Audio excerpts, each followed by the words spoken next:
I mean, if you know anything about me, you know I'm a big fan of cats, but a cat cult? It's a little extreme.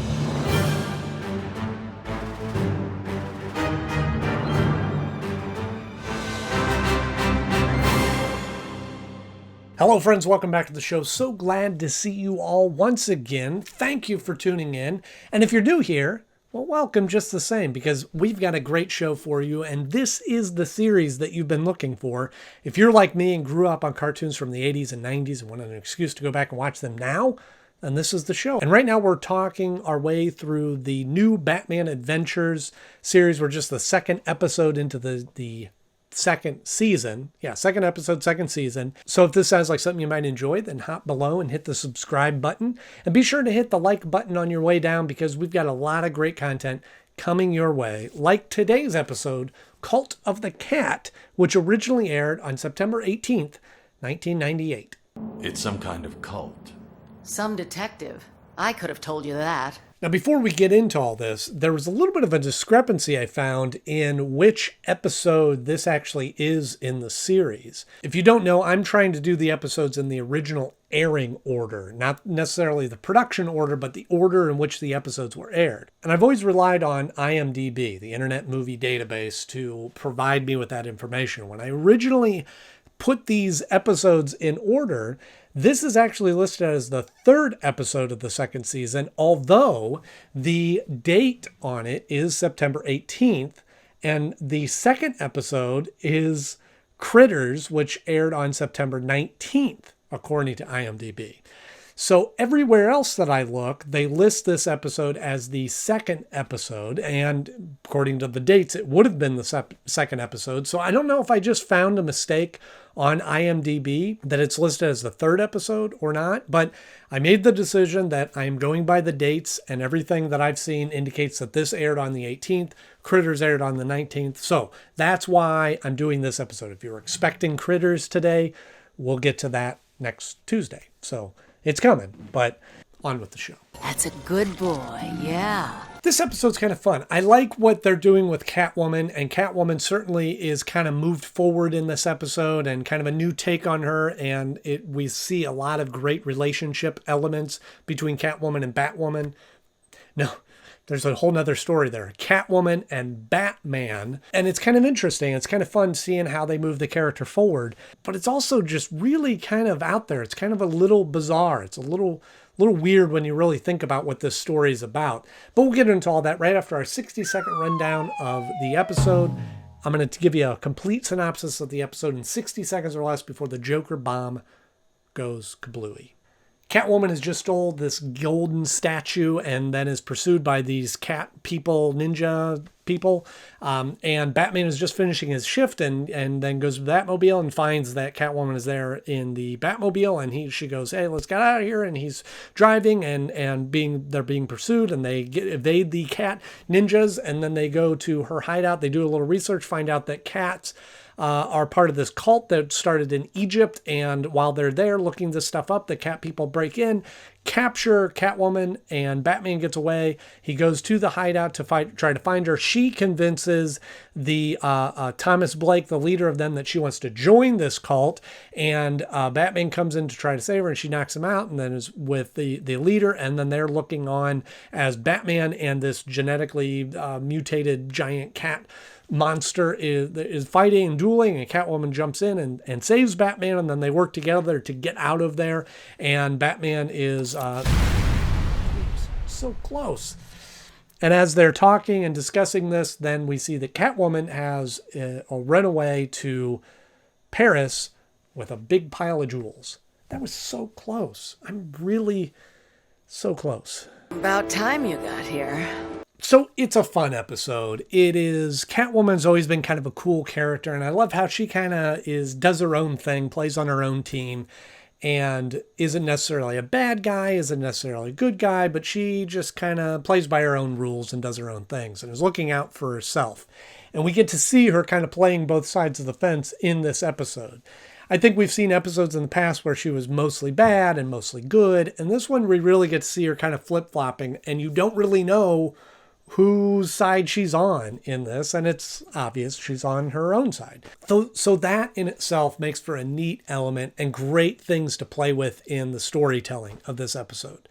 It doesn't look like you've changed much either, Selena. I think another great element to this episode is this kind of cat cult. It's kind of interesting. Kind of my new buzzword right now is it's a little underdeveloped.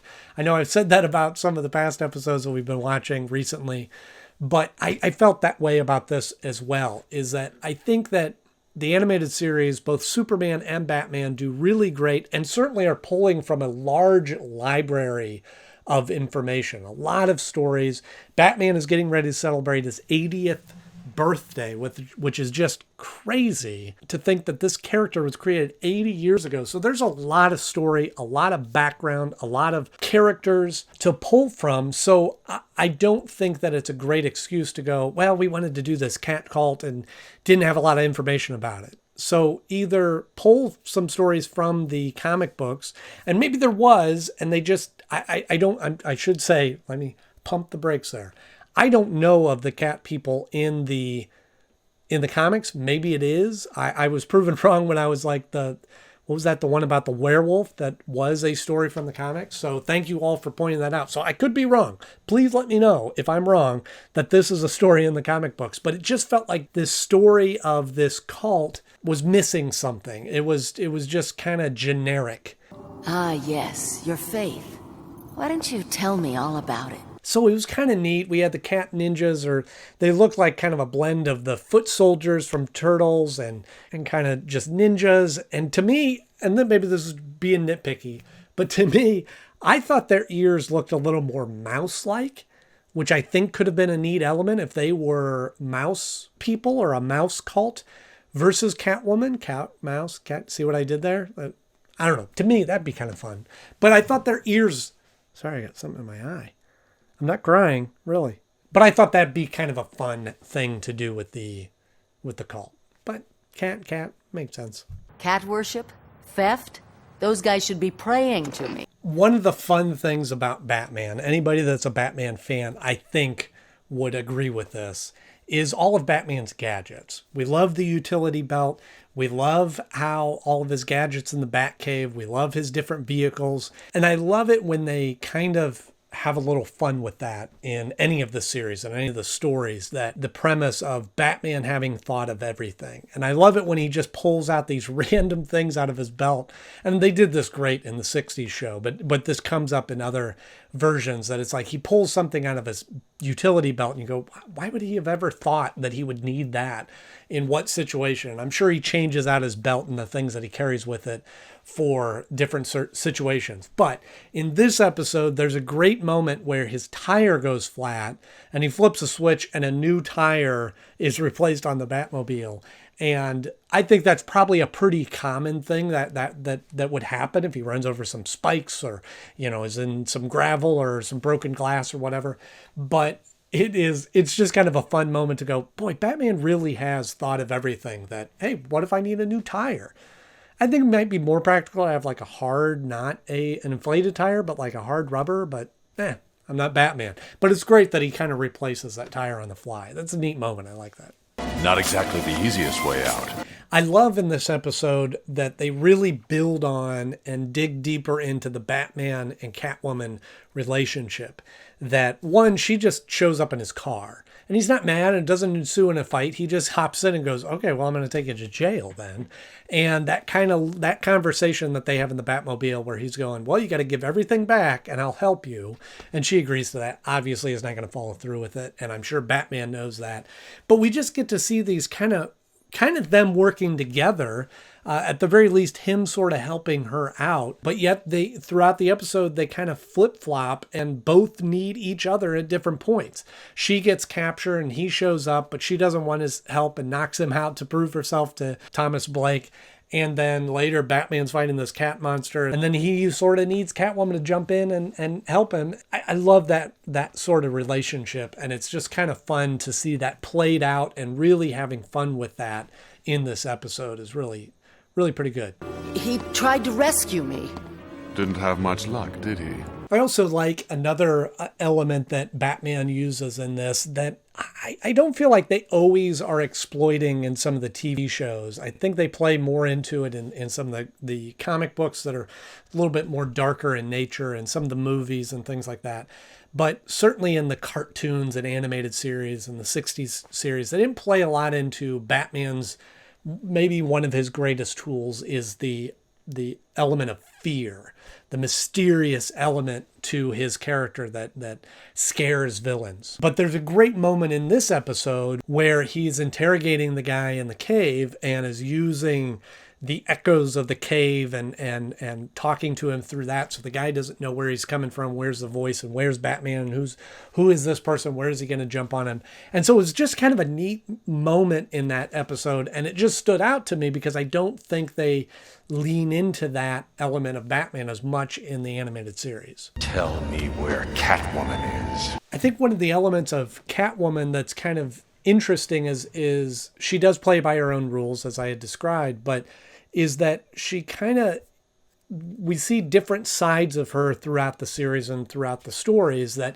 sometimes she's an advocate and wants to find homes for cats and is looking out for the poor defenseless cats and has some of her own cats and stray cats and things like that. And then other moments she's just purely a cat burglar. And in this one, we kind of introduce another element where she has this kind of power of being a little bit of a cat whisperer and talking to cats and getting them to trust her and to the extent of turning on their master. So just kind of another side of Catwoman that we haven't seen before. Nice kitty, kitty. Nice kitty. Stop it right now. And this is another great ending that after they've worked together, Batman and Catwoman have worked side by side to kind of escape from this. Batman's getting tended to and talking with Commissioner Gordon, and then we see what Catwoman did, and she's off in Paris enjoying the riches of diamonds that she obviously did not give back as the agreement was between Batman. So great moment, and just great button that they put on Catwoman and their relationship in that moment, and how they tie up the episode in that way. You know, Isis, I had no idea being on the right side of the law could be so satisfying. So when it comes time to rank this episode, there's definitely a lot more in this episode. It's neat seeing the Catwoman and Batman relationship, and they're building on that and moving the story forward. And there's enough of a kind of a different take on a story of Batman having to work with Catwoman and them helping each other out and kind of flip-flopping their roles a little bit there. I think the threat that they're going up against with this cat cult is a little weak. Like I said, it's a little underdeveloped. It's not as interesting as some of the other entities that they've battled in the past. That doesn't matter as much to me because I think that the real star of this episode is the relationship between Batman and Catwoman. So for all those reasons, it falls at the number 8 spot of my favorite episodes so far. Just below Never Fear, because I think that again, in the same vein, takes a different approach to the Scarecrow character and kind of a reverse engineering his powers to be able to make people without fear. And it made him a much more interesting villain to face off against that, because now how do you fight somebody that doesn't have fear? So that's interesting in the threat of what they're having to face versus this one. The cat cult is just kind of a little more generic, but it does beat out Sins of the Father because I think this has more of a weighted story with the Batman Catwoman element than that episode, which is interesting and fun to watch, but does fall kind of into that origin story kind of area of the episode of just telling where Robin came from. I'd like to see those cultists in the tiger cage too. So if I said it once in this episode, I've said it 100 times. The Batman-Catwoman relationship in this episode is one of my favorite parts about this, and seeing their dynamic between each other. So what is your favorite Batman-Catwoman story, relationship style story? Let me know in the comment section below. If you enjoyed this episode, then all I ask is just hit the thumbs up, like button. That helps me out tremendously and tells YouTube that people like this content. If you want to see more episodes like this, then just hit the subscribe button. I have new episodes that are coming out every Tuesday and Thursday, and we have a great episode coming up for you, Critters. So you don't want to miss that.